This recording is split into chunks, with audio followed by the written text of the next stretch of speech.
Good morning, ladies and gentlemen. We are live on Maine's TBD Connection Business Networking Podcast. This is your host, Jake McLaughlin, live at your local mortgage lender, Academy Mortgage in South Portland. Huge thanks to Noah Fennessy with Legal Shield for sponsoring this, and your local networking chapter, TBD Connections, for supporting this. This podcast is for local entrepreneurs and motivated career professionals looking to get their name out there. They're simply for your listeners thinking about building a brand but would like to learn first from those doing it. Today's guest, we have Jay Moran with Keller Williams, a real estate agent and coach and mentor to others on his team. On this episode, we'll go over his day-to-day, the morning routine, and the back and forth between the listing and buyer's agent when making an offer. Jay, let's get right into it. All right, how's the week been so far in the world of real estate? Very good. Yeah. I feel like the common response I've been getting lately, especially in this market, is it's been interesting. Yeah, interesting, but I feel like I get a lot of tools and resources to kind of know how to navigate each situation. We call this a shift that we're in. Yeah. And we've gone from, one of our adages is we've gone from a seller's market to a skills market. Right. So realtors who are going to stay in business need to polish up and hone their skills and make sure they're bringing the best value proposition to their clients. Right.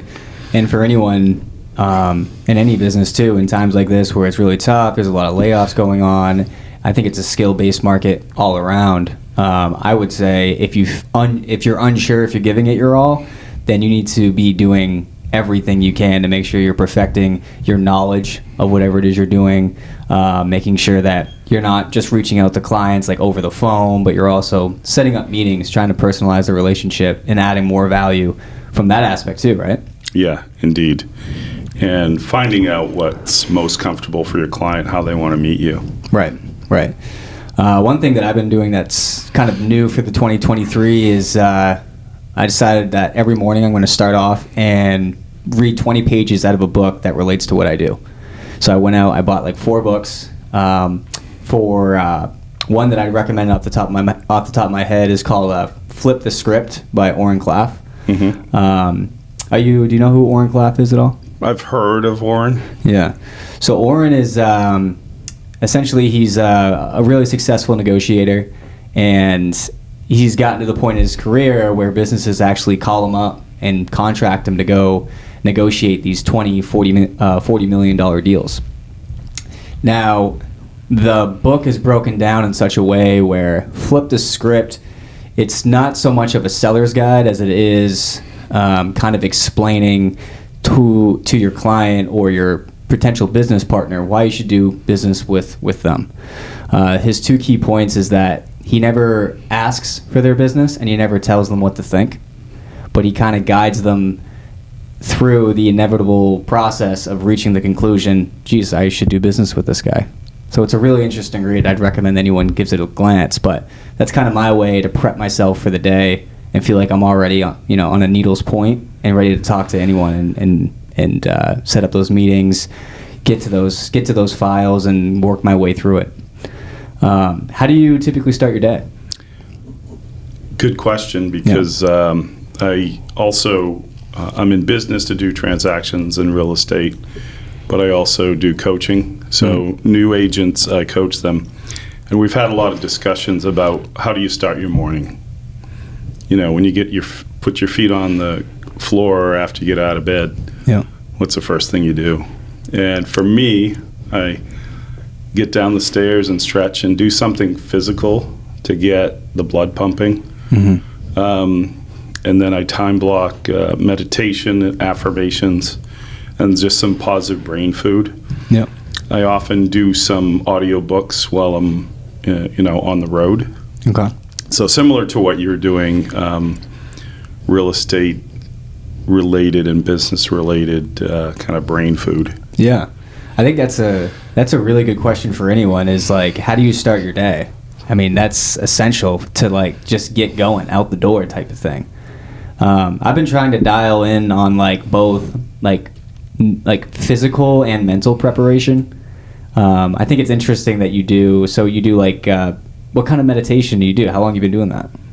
I've been doing it quite a while, and sometimes I use a guided meditation. There's like an app, 10%. I don't know if you've heard of that. Huh.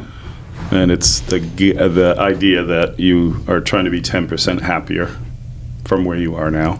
I like that. Instead of, people get caught up in these huge goals and they don't chunk it down. Yeah. And that's where they get kind of frustrated and sometimes lost and confused. Rather, if you just try to be a little bit better every day, then that's a lot easier than trying to make a huge jump.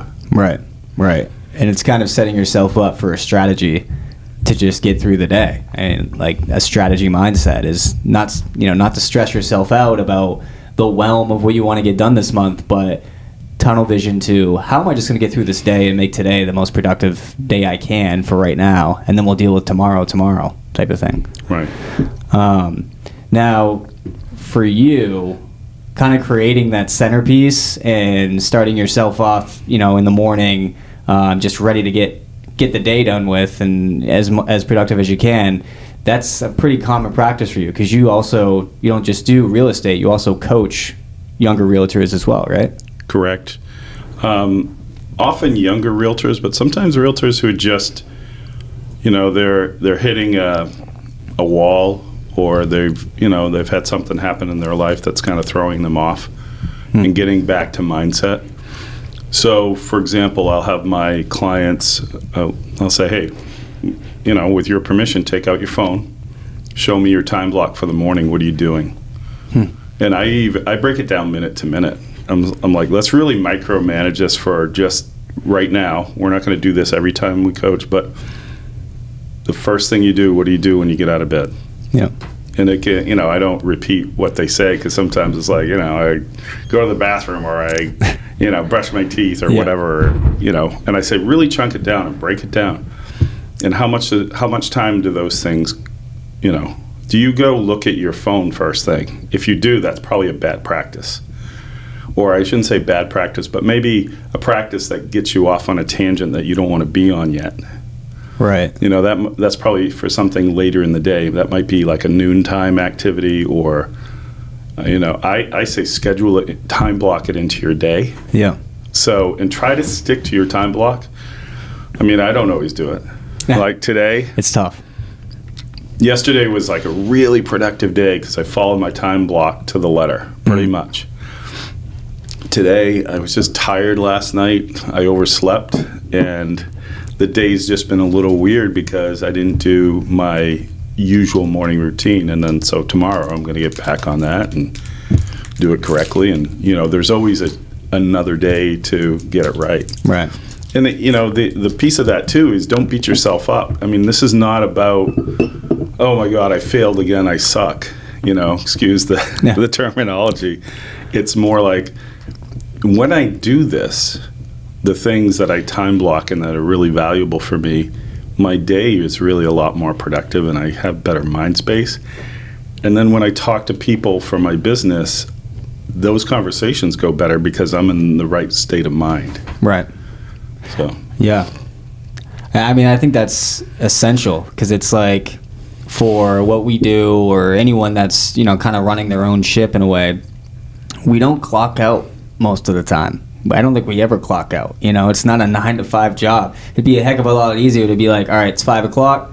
I can go to the gym and focus on what I want to eat after that type of thing. But for us, it's like if it's 7 o'clock and a client wants to, talk to you about potentially buying a home or whatever, you have to jump on that.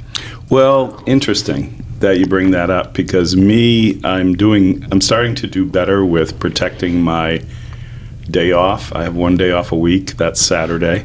Okay. And also my hours off. So I work from 7 to 7. That's a long day. Yeah. If it's past 7, I'll have an email sent out that says, hey, thanks for reaching out. I'm available tomorrow at 7 a.m. My hours are from 7 to 7, Sunday through Friday. And if you need me, I'll be here for you. There you go. How long have you been on that schedule?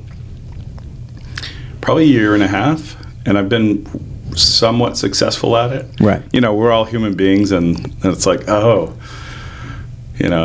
this guy's an important client. I know, Yeah. I've been waiting for this for months and months, and you're like fighting yourself, right? I had somebody a couple months ago call me on a Saturday, and I'm like, oh, should I answer this? And usually I'm like, I just automatically go to 7 a.m. tomorrow, I'll talk with you. But this one was something different, and you're allowed to break that once in a while, but trying to keep it as a habit, I think, is important. Yeah. Well, it also trains your mind, too. So when you have a Saturday off, you actually feel like you have a Saturday off. Right. It's so funny. Like, I was just talking to somebody about this yesterday, where one thing we're trying to work on is, like, similar to you, where after 7, you're off. Like, that's your mental downtime. Right. I've been having, some nights, it's like I wake up at, like, 3 o'clock. And I can't get back to sleep till like 5 or 6 because I just have constant work thoughts going on, I think we've all been there. Right. And it can be super, super exhausting to be on that kind of that train of thought. So I think that's definitely something I've been trying to work on is time blocking my mental downtime. Yeah. And one thing I do, because I think that happens to a lot of us, if it's 3 a.m. and I wake up and I can't get back to sleep, and I'm thinking about like, oh, who do I need to call today that I really should be talking to? And you start getting into that mode of like, oh, what else do I need to do today? I go, I take 5 minutes and I journal my thoughts and kind of almost empty out my brain. And then more often than not, it works, and I can go back to sleep and get like, 7 to 8 hours of sleep, because that's another piece of it, right? Taking care of yourself. Right. Yeah, especially writing it down too. It kind of like vomits it out from your mind. You just jot it all down, right, and then go back to it later, because then you don't have to remember it after that point. Right. Huh. And Okay. I do that with my time blocking too. Like if something pops up, it's like, oh yeah, okay, client needs me to address something that we weren't going to do, and then something's changed. I don't wait to address it. I put it in my calendar, and that way it removes it from my mental headspace, and I can focus. Because what I'm trying to do is focus on fewer things. 100%. Because I think there's this fallacy that, oh, hey, he's really good at multitasking. Nobody's good at multitasking. Let's be honest. Yeah. That's a fallacy, and there are people who are better at it. Most people better than me, because I'm really good at doing one thing. Like if I'm coaching one person and I'm in front of them, I'm doing a really good job most of the time. And as long as I've time blocked everything else, I don't have to think about it and be distracted by it. Right. And I think that's really important. And I think people need to give themselves permission to really focus on one thing at a time and do it well. Yeah. Because when you get too, spread thin, it stresses you out, it distracts you, and it also decreases the quality of your output. Yeah. I think what's really helpful too is like a CRM appointment setting. Having a good CRM to help you with those appointments, which has been surprisingly difficult to find a good CRM for that. There's not one that's been like 10 out of 10. This is great. Does exactly what I need to do. As of right now, I'm now back to using Excel, and I just type in codes to remind me of a date that I need to contact this person, follow up about a question. Yeah. I don't know, for you or business owners that are watching this or entrepreneurs, do you have a good recommendation for a CRM that's good for appointment setting? Well, I've gotten back to just color coding my Google Calendar. Yeah. Because I tried some other things, and I'm like, that's just too much work. Right. You're trying to simplify your life, but you're using a CRM that takes like all these steps, and it's like, does this make any sense when I can just put it in my Google Calendar, and I'll look at it and reference it, and like, okay. And what I do on my title, I usually, like if I have an appointment at 2 o'clock, I'll make the appointment for 1:45, and I'll write on the title 2 o'clock, so I'm never late to the appointment. I get a reminder. Okay. So that's one of the things, unless it takes, more time to get to that appointment, and then I'll make it, if it's like something, if I have to go show a house an hour away, Yeah. then I'll make it, an hour and 15 minutes before, because I know that road time I'm going to need. Yeah. So that's just to give an example. Like, I kind of push the appointment closer to the time before, if that makes any sense. Yeah. No, I get it. And that way you're not rushing. Right. And you can kind of relax on that drive. That can be kind of your mental break right there too. well, let's think about that, right? You have an appointment for 2:30, right? Mm-hmm. Who are you more impressed by? The guy who shows up at 2:35 or 2:25? Right? 225 guy. Right? No. Or the guy who, even more so, the guy who's there at 2:20 or 2:40, right? Yeah. And we Yeah. can kind of, you don't want to be too early, because then you're being ridiculous. But, Right. being a couple minutes early, that's always my plan. Mm-hmm. Because then business people are like, oh, he's reliable. Right. you know? Right. And he knows how to take control of his schedule.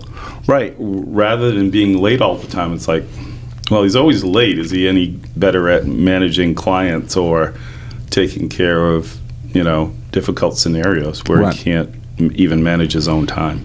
Yeah, definitely. That's huge. So, Well, anyone that has a good recommendation for a CRM for appointment setting, feel free to drop it in the comments after watching this. You'd think it'd be easier to find, but yeah. I don't know. Well, if somebody has a really easy one to use, I'm always That's the thing, interested in right? taking a look. Right. There's definitely CRMs out there, but it's like we have enough going on where I don't want to spend more than an hour figuring this out Right. just to set an appointment. Like, geez. That's, yeah, no, definitely. That's a necessity, though, controlling your time. Now, you mentioned in the beginning that you bought your first house in 96. Right. Wow. So take me back to 96. What were rates like? Oh my gosh, I don't even remember. I just remember the price. So I bought the west end of Portland. I bought a 2-unit for $86,000, Wow. and yeah, it needed work. It needed quite a bit of work, but I sold it a few years later and made 6 figures out of it. So that was Wow. my first introduction to investing in property and real estate. Yeah. You still do that? Yeah, I took a little break from it to really focus on my clients. Yeah. But I think I have a system in place that it's a little more efficient and streamlined, so Yeah. I'll be getting back to that. So you kind of have some goals for the next place being more of a smaller project? Right, because I've done those bigger projects. I did, I had a 7-unit plus commercial that we redid the whole thing. Oh, wow. And a couple other ones that were like really big projects. And I don't mind like a little cape or a little ranch, maybe doing something like that, rehabbing it, Yeah. bringing it back to its former glory. Because I've kind of learned that there's only so much time in the day, and there's some like smart projects you can do that if you get the right property, you can make really good money rather than buying that one that needs tons of work. Yeah. And you're making a little more, but you're spending a little more, and your time expenditure is really high. Yeah. So you have to also equate like what is your time worth, Right. and you really need to understand that, and have an amount tied to that. Because if you don't, you can spend hundreds of hours doing something that you don't get a huge return from. Right. So, Yeah, my goals right now is to eventually purchase a 3 to 4 unit. right. And right now I'm actually I'm working with my brother-in-law because he does he's a property investor himself. Right. And a lot of that is you have to be pretty handy with a lot of stuff. Right.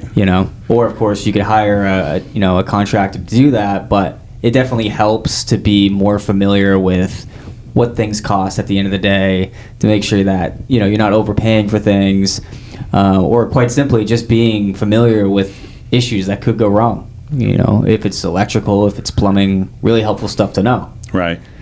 I've benefited a lot. Like when I was a teenager, my dad used to make me come in and work on properties with him. Yeah. At the time, I hated it and thought, wow, why is he, torturing me this way? Right. But looking back now, I think how valuable that was, because I just had something at my house, a little thing that tweaked, and right. I fixed it. Took me 25 minutes to fix. If I had called somebody, we're probably looking at $500, $600. Yeah. And it was like, that saved me a lot of money knowing how to do that. Yeah. I mean, a good example for that is so my dad. Now he's a mechanical engineer, but before that he used to be an electrician years ago. Right. And we just recently upgraded to a 2-system heat pump for first and second floor, and they had quoted him like $15,000. He was like, let me see if I can do this myself. He was able to YouTube exactly what he needed to do. Took him a weekend to do it, and it ended up costing him like $6,000. Right. But we have to put a little bit of a warning in there, right? That of course. He has electrical experience. He does, right. But hey, if you have a friend that's an electrician, you know. Right, exactly. Or I find bartering can be very effective. So bartering is, when you have like the electrician will do work for you, and you do something that's valuable for him. You say, hey, is there something you really want, right, but you don't have time to do? And one person, I actually designed their landscape, because I'm a serious gardener. Okay. And I designed like a little Japanese garden for them. And I did the sketches and everything. And he's like, wow, that is awesome. And I said, I'll even come over and do some work with you on it. I don't mind. Or he's like, can you come over and, I'll be there and I'll just kind of watch, but my wife's going to be the one who does it. And, stuff like that, it can work really well, because then they feel like you're kind of invested in them as well. Right. Right. So I've done things like that that can work. Yeah. It's interesting, too, like what we do with it being so involved in like the community. It so pays to know people. Oh, absolutely. Like, for example, last night at our TBD connection event, I have a client that happens to be an HVAC and a plumber. Right. And he's working on starting his LLC along with his W-2 paying job. Yeah. And I invited him to come last night. Right. And introduced him to a lot of really great people. To me. Yes. Right. Introduced him to you. Introduced him to Will Parody, because he does business insurance with farmers. Right. And then Nola as well with Legal Shield, where she could help him, make sure his contracts for his jobs are legitimate and protecting him and stuff like that. And it also opens the door too to like a longer term relationship, not so much transactional based, right? Right. More like, hey, I'm going to do something that add value for you. Right. Let's make this like a relationship that really functions well. Yeah. And we're in this not just to, be transactional, but like, how can I really add value? Absolutely. For you. Yeah. And I think that goes back to, a skill-based market right now. Right. Where it's like, are you just, pretty much going through the book, from start to finish and keeping it like a black and white relationship, telling this guy what he needs to know about his mortgage or about the property he's looking at, and then negotiating the deal and then calling it, day's end after that? Or are you treating it like, you're an advisor and it's like, hey, this is the first of many conversations to come. I'm going to be here for your first property or your first job, and then after, keep me in mind. Yeah, and I've added some of my best value after my clients close. So I had somebody where they closed, they had a problem. Really, technically, once that closing happens, I'm done. I'm not any longer responsible to help my client, but that's not how I do business. Right. So I go and I say, hey, I do a 1-month checkup. How are things going? Once in a while, people say, oh my God, I have an electrical problem that the inspection couldn't find because it was hidden behind XYZ or whatever. And, I say, okay, do you need a a good electrician, I have a couple that I can introduce you to, get this done right away, keep you safe. Yeah. Or, the septic failed. We had it tested, but there was something that was missed or whatever. Those don't usually happen, but we did have one where that happened, and that was quite a while ago. Yeah. And I did a lot of work after the closing to kind of rectify that for the client. Yeah. Where, if you have a professional you work with who just like, hey, I'm done after the closing. Yeah. You're kind of on your own. Yeah. It's pretty rough. There's like a crazy statistic too, for not just realtors but also lenders. It's like it's a very low percentage. I can't think of it off the top of my head, but how many people go back to the previous realtor or lender for the another property? Right. So it's interesting. I've only been in the mortgage business for 2 years, but for you, it's much longer. Has that always been kind of a thing where it's transactional based and follow up after the closing is like kind of a new idea, or? I think it really depends on the realtor. Okay. The statistic, I'm trying to remember the exact number. I think 74% of homeowners would do business with their previous realtor if they could remember his or her name. But most of them, I think it's in the low teens, actually use them because they can remember their name. So what does that tell you? Mm-hmm. It tells you that they're not following up with clients who close. That's so interesting. Right? For me, they're like, oh, here's Jay again. Thanks, Jay. Right. Yeah, thanks for the coffee card. I appreciate it. Once in a while, like a anniversary or birthday or something like that. Yeah. Send them something, just something small, just to let them know I'm thinking about them and that I valued their business. But I get a lot of repeat business. Yeah. And I think if I didn't do that, I would be struggling. If I didn't follow up, I would probably be struggling in the real estate business. So. Yeah. But I wanted to get back to you. You said you're going to buy a 3 or 4 unit. Yeah. And I think that's a great strategy because some people know about the 4-3-2-1.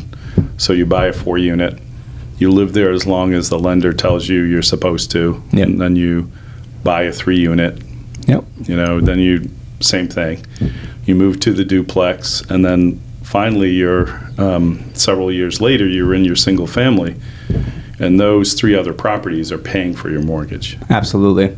I would recommend anyone to, take 2 hours and make an Excel spreadsheet about your budget and stare at that pie chart for 2 minutes and just realize how big of a slice is going towards living expense. Right. Not just your rent, but your utilities, especially now. It's to free up that expense alone, even if... Oh, huge. Right? Like, even if it's a duplex and it doesn't completely cover the mortgage, but it covers 80% of it, I mean, that's a significant opening up of your budget.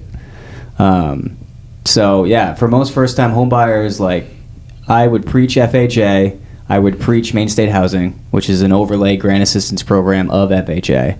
You can utilize 3.5% of a down payment for 1 to 4 units, which, for those that don't know, if you're going the conventional route, that down payment can substantially change if you're looking at a 1 unit compared to a 2 unit or a 3-4 unit. Right.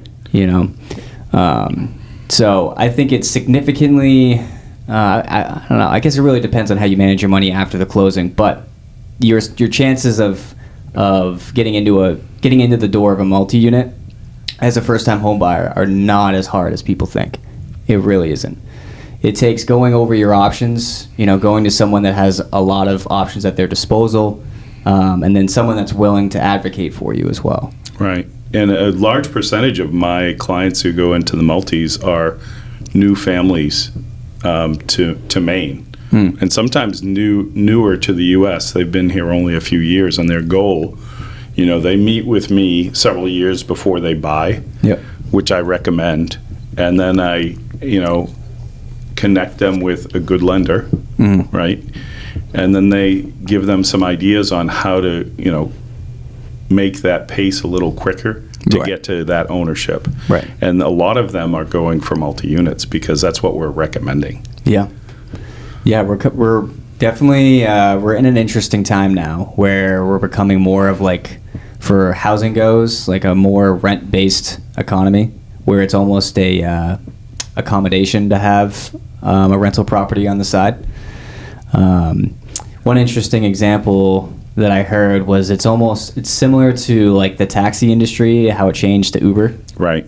Because it became much more accessible to kind of have that side income. You know, most people could just download the app, apply, and now you get to be a taxi driver for 2-3 hours of your day. Those 2-3 hours that could add up to pay for your car payment or, you know, even your living expense. And that's kind of the way that the housing industry appears to be changing a little bit, is a lot more people are seeing the value in having those rental properties on the side to eventually make up that mortgage payment at the end of the day when they do want to, you know, buy their single family. It's interesting. It's interesting when people ask me too, like, where's the market going? When are rates going to come down? You know, and the famous response is, oh, if I had a crystal ball, you know. Right. It's interesting. And I mean, I'd love to say things were going to change, you know, by spring. I don't see anything changing like significantly by spring. Yeah, because the Fed just came out and said we're not going to cut rates in 2023. No. And they might be telling the truth. Right. So. Right. I do think, though, that most of my buyer clients that are like full-fledged, pre-approved, the loan's been underwritten, they have the cash to close, they're ready. You know, they've put in a couple offers, they know what a competitive offer looks like, and now it's just like, whenever that next property comes up, they're on it. They're going to be the first one in, and they're going to make their offer stick out. I think we're going to see a lot of successful offers being accepted in the next couple months. Yeah, and I also see a little more of the FHA, VA, you know, Main State Housing, those offers being accepted where if you were a year ago, it really hurt your chances to be FHA or VA or any, you know, RD, any of those loans. Now sellers are like, yeah, you know, it's a good offer. Right. And then, you know, we have to kind of help them reset the mindset of these aren't bad, you know, loans. Yeah. These are good loans, and we just have to, you know, let the realtors do a little more work on it, right? Yeah.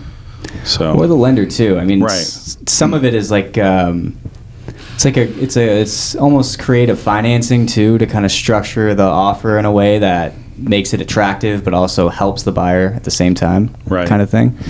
And I also consider right now not just to be a skill-based market, but also for product-wise for loans, like a niche program-based market too. Yeah, absolutely, because every buyer's different. Yeah. And the other piece of that too is, I always do this, but especially now it's important. If you're a buyer, if you're representing a buyer as a buyer agent, it's crucial to call the listing agent and say, hey, other than the price, because we know, you know. What else can we do? Right. We know price is important to you. What are some other pieces that, if we could do those for you, would really make a difference? Right.